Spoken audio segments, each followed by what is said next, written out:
ब्रह्मा जी की सभा में सभी देवताओं ने इस प्रकार से प्रकार की है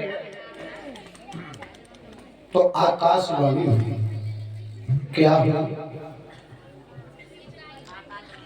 आकाशवाणी में देवताओं के लिए और पृथ्वी के लिए संदेश था। आकाशवाणी में मिला सुनने के लिए कि भक्तों तुम निश्चिंत रहो, अब तुम्हें न कोई भय होगा। ये धरनी होगी रंगभूमि धरणीधर का अभिनय होगा। सुन सकते नहीं कान मेरे, अत्याधिक पुकार अधीनों की, देखेगा शीघ्र दुष्ट मंडल क्या प्रबल है। बदहेत हृदय कश्यप के जो अविलंब खंभ से निकला है, वह ही रावण के कारण क्षत्रिय बनने को मचा। पृथ्वी मेरी प्यारी पृथ्वी, पृथ्वी मेरी प्यारी पृथ्वी, मैं तेरा ताप मिटाता हूं। दशरथ के यहाँ राम बनकर अति शीघ्र अवध में। जब इतना सुना तो ब्रह्मा ने कहा बधाई हो।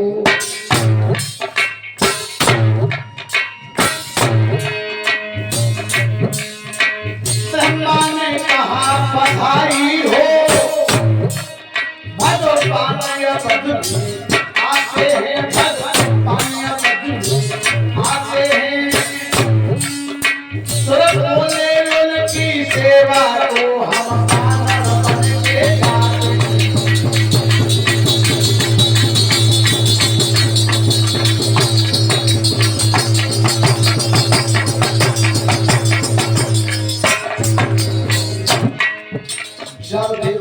के बारे में सुना। हे उमा, मैं अपने को रोक नहीं सका। प्रियतम मैं बताऊं कैसे मैं अपनी सपने की अवस्था को। मैंने भी कहा ना दिए याद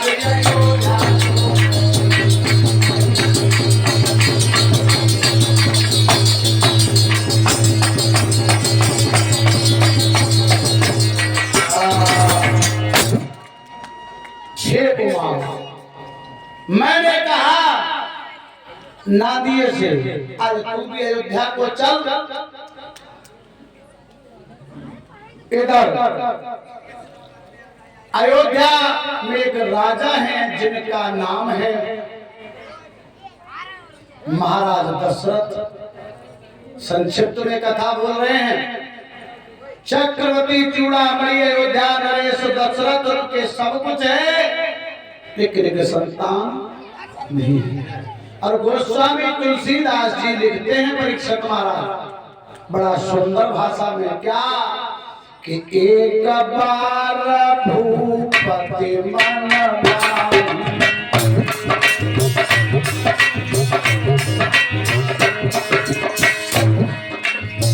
एक बार भूपति मन और भैया के नाम मोरे सुतना।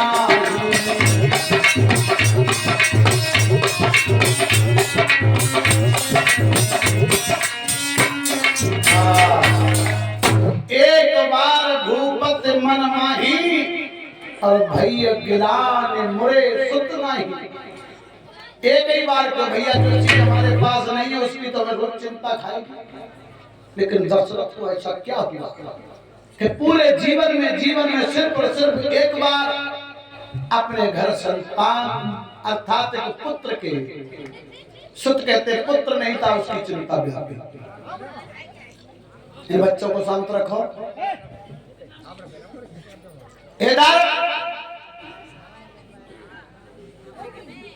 एक बार चक्रवर्ती चूड़ामणि अयोध्या नरेश दशरथ शिकार खेलने के लिए जब गए हैं तो एक हिरण के जब बाण मारते हैं, बाण लगकर के हिरण जमीन पर गिर जाता है, फिर उठ करके हंसता है, भागता है। दशरथ ने पूछा, क्यों रे मृगा, तू मेरे बाण से बच जाता है? आज मृगा समझा करके बोला राजा दशरथ। ये उस चौपाई का अर्थ है जहां दशरथ के लिए पूरे जीवन में सिर्फ और सिर्फ एक बार पुत्र के लिए शोक हुआ। राम के रावण एक बार तो आज मृगा बोला है राजा दशरथ से, क्या मैंने एक वरदान पाया है। क्या वरदान पाया है? कि जाके घर कोई सुत नहीं होई। किसी के घर पर जा, जिसके पुत्र नहीं होगा, कि जाके घर कोई सुत नहीं होई, और कान फसे मेरो बाधा नहीं होई।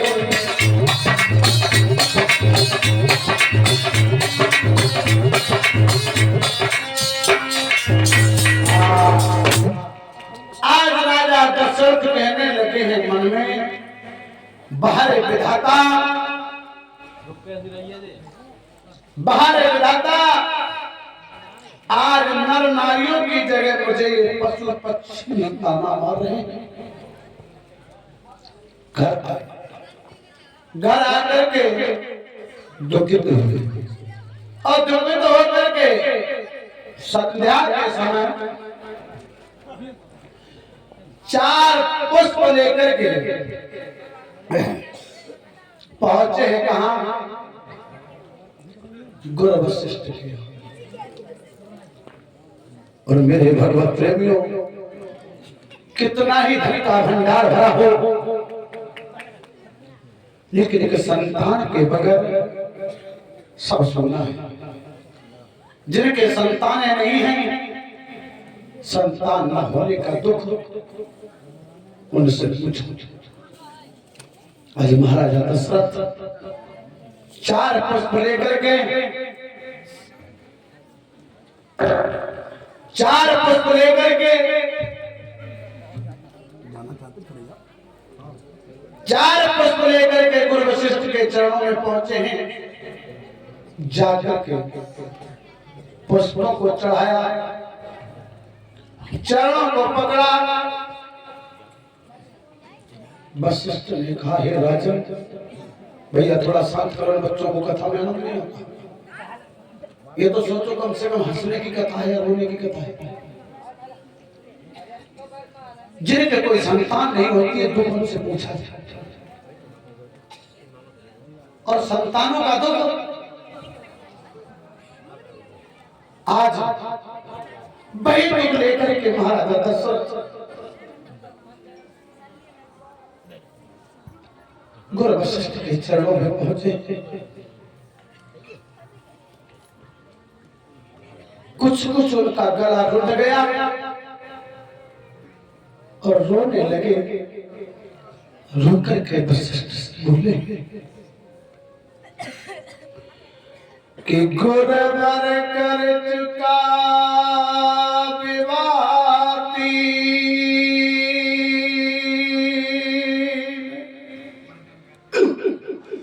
फल उसका अब तक मिला नहीं।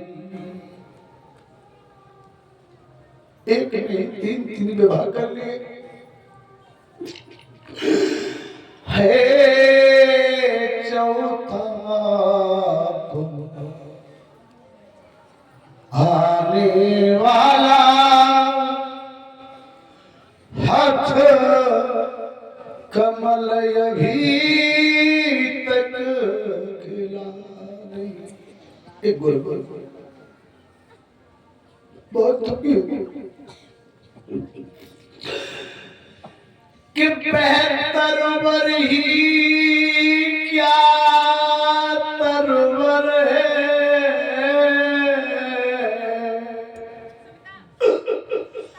जिस पर फल ही उत्पन्न न हो।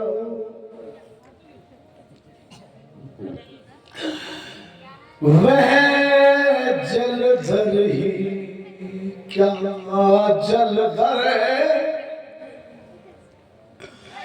जो जल ही से संपन्न न हो।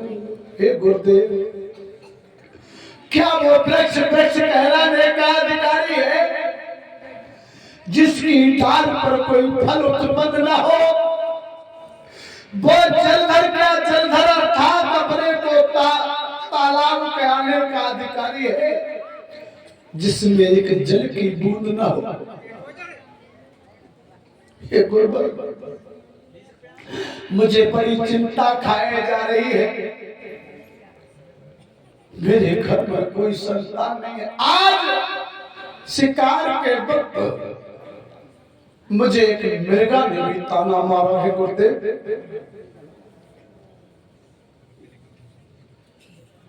कम से कम एक पुत्र ही हो जिससे रघुवंश बढ़े अपना, पितरों को भी तर्पण पहुंचे, आगे को वंश बढ़े अपना। आज इतना कहा। गुरु वशिष्ठ समझाने लगे, राजा ने ये चिंता व्यक्त की है, बेटा न कोई नाम चलाता है, अरे हो जाए कहीं कुपुत्र पैदा तो घर को शमशान बनाता है। चिंता चिता से बढ़कर है, जो नर को निर्जीव बनाती है, चिता मुर्दे को जलाती है, चिंता जीते को खाती। इसलिए राजन, अब तक के महान भावों ने अपना यश आप कमाया है, क्या ध्रुव प्रहलाद आदि को का पुत्रों ने नाम चलाया है? राजा दशरथ चरणों को पकड़े रहे, कहने लगे, जो इच्छा गुरुवर आपकी। आज गुरु वशिष्ठ ने कहा, राजा चिंता त्याग दो, एक नहीं तुम्हारे चार चार पुत्र होंगे, जाओ इसलिए तुम्हें पुत्रेष्ठ यज्ञ रचवाओ, जो तुम्हारे आचार्य हैं बनाने के वो तुम्हारे मान्य होते हैं। पुत्रेष्ठ यज्ञ के विशेषज्ञ श्रृंगी ऋषि को बुलवाओ। श्रृंगी ऋषि को बुलवाया, पुत्रेष्ठ यज्ञ रचवाया। आज जब आहुति दी गई है यज्ञ में, तो अग्नि देव एक हवन का कटोरा लेकर के प्रकट हुए और बोले राजा दशरथ से कि राजन चिंता दूर कर और रहता क्यों है उदास, जिसने पुकारा प्रेम से बस मैं हूं उसका। इसलिए कि हवन का कटोरा भिजवाया है चतुरानन ने और आशीर्वाद दिया है कि एक नहीं चार चार पुत्र होंगे। हवन का कटोरा लेकर के महलों में जब आए, कैकेयी, सुमित्रा और कौशल्या तीनों रानियों को बुलवाया। आज तीनों रानियों के सामने कटोरा लेकर के हवन का जब खड़े हुए हैं तो काम तुम्हें कुछ देंगे। गोस्वामी तुलसीदास जी लिखते हैं क्या कि आधा भाग कौशल्य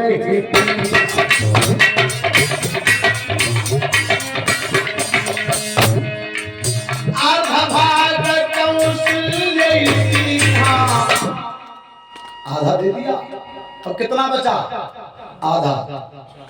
और आधे को एक शब्द और कहते व्याकरण में निकाल करके लाओ सप्तकोश से, तो उभय भाग आधे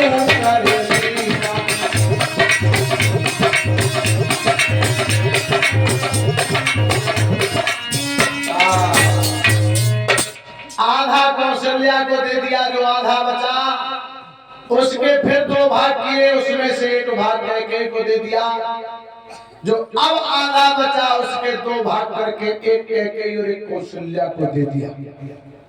शेषांग बचा जो आधा आधा सानंद ले लिया दोनों ने, अपनी बहन तीसरी सुमित्रा को सानंद दे दिया दोनों।